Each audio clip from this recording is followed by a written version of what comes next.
तो नमस्कार, आदाब। हमारे इस बुक फेयर जो ये मेट्रो स्टेशन में चल रहा है, हमारे साथ आज मौजूद हैं संस्कृति बंसल जी, जो एक ऑथर हैं। अभी तक इनकी 2 किताबें आ चुकी हैं। एक वक़्त बेवक़्त आई है और एक लफ्ज़ों की उड़ान। 2 किताबें इनकी आ चुकी हैं। तो अब हम जानना चाहेंगे बंसल मैम से। संस्कृति जी, पहले आप अपने बारे में हमको कुछ बताएँ।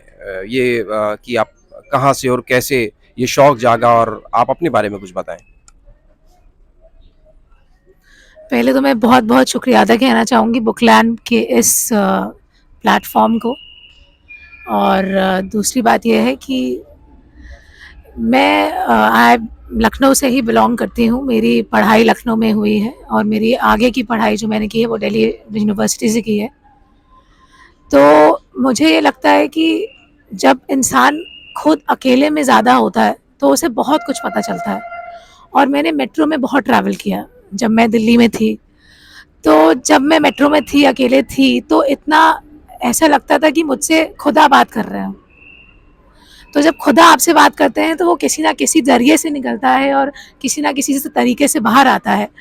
तो मुझे यही लगता है कि उस समय जब खुदा ने मुझसे बात करी तो वो उन्होंने शायरी के तौर तरीके से मुझसे बात करी और वही मेरे ज़हन से बाहर निकली ये बात। अच्छा, जहाँ तक हम जानते हैं मैम, आपसे डिस्कशन हुआ कि आप पॉलिटिकल साइंस की स्टूडेंट रही। तो now how comes to this, शायरी और कविताओं का शौक कैसे एकदम से उजागर हुआ, वो कैसे आया? I think it runs in my bloodline because my grandfather, who just recently passed away on 9th February, उनको बहुत शौक था पढ़ने का, literature. And he was 13 years of age when he started, you know, उनकी फैमिली के साथ जो भी है, लेकिन वो अपने वो शौक को कभी पूरा नहीं कर पाए। सो आई थिंक उनको वो शौक था कोट्स लिखने का जो मुझ में आया। तो वो बचपन से ही मुझ में, मैं हमेशा अपनी बुक्स के पीछे वो कोट्स लिखती रहती थी विद माई नेम। तो आई थिंक एक वो चीज़ उजागर हुई और कुछ गुणों के साथ उन्होंने वो फैमिली लाइन में आई। तो I think with that it happened.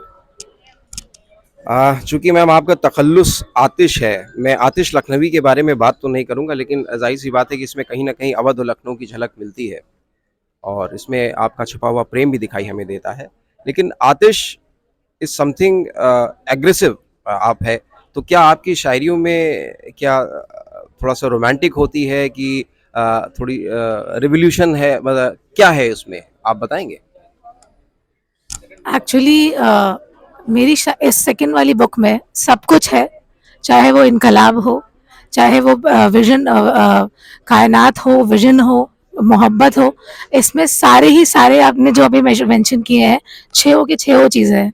तो आतिश बहुत ही ज़्यादा रेजोनेट करता है जो मैं हूँ उससे। अग्रेसिव नहीं, लेकिन एक बदलाव की तरफ, तो वो है। That's what I think. क्या मैं इसको नारी बदलाव से ले सकता हूँ? मैं बस एक ही चीज़ कहना चाहती हूँ जो है, एक नारी सब पर भारी। That's what I think. चलिए, आज मैं समझता हूँ पुरुष प्रधान नहीं और नारी प्रधान की तरफ बढ़ रहा है हमारा देश, और अच्छी बात है बढ़ रहा है। हम ये चाहेंगे संस्कृति जी कि आप अपनी कुछ पंक्तियां, या जो आपको पसंद हो उसमें से अगर आप सुनाएं, तो हमें बड़ी खुशी होगी। वैसे आपकी फेवरेट है कौन सी इसमें? मेरी फेवरेट शख्सियत है,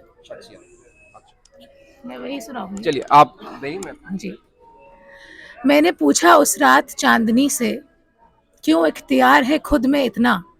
वो बोली, मेरी काबिलियत सिर्फ मेरा चेहरा नहीं, बल्कि मेरी शख्सियत है, जो चंद दाग और हारों के बाद निखरी।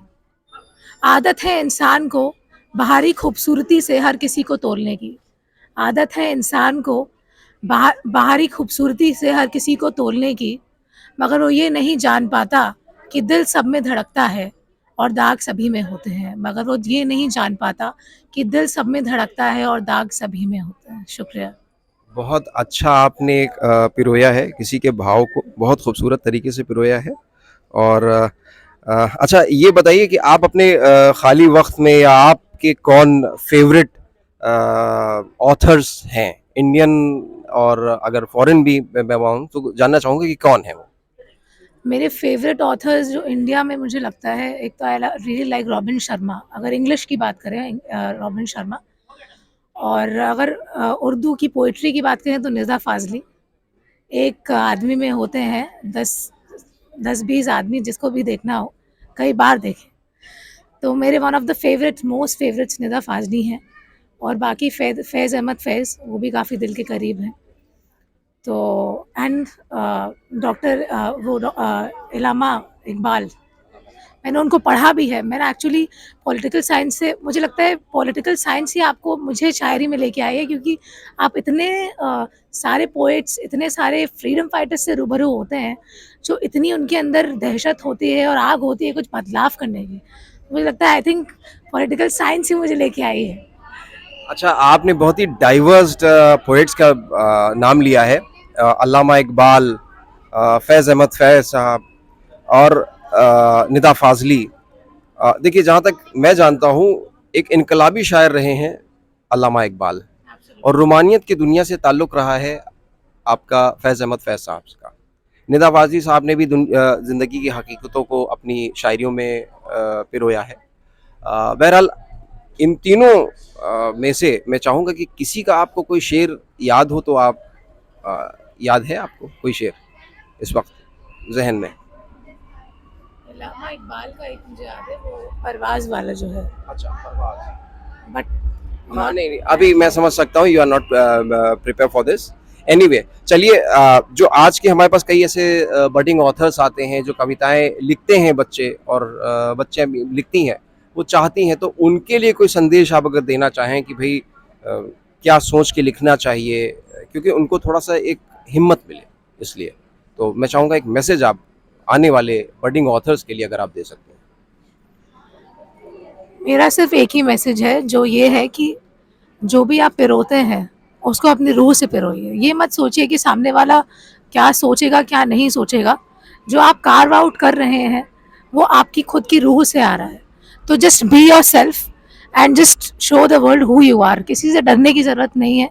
मुझे पता है आजकल की दुनिया क्या है, क्या नहीं, बट स्टिल जब तक आप खुद को समझ पाते हैं, जब तक आप खुद को समझ रहे हैं, तब तक आपको किसी और से डरने की ज़रूरत नहीं कि वो मेरे बारे में या दूसरा मेरे बारे में क्या सोच रहा है। So just be yourself. Thank you.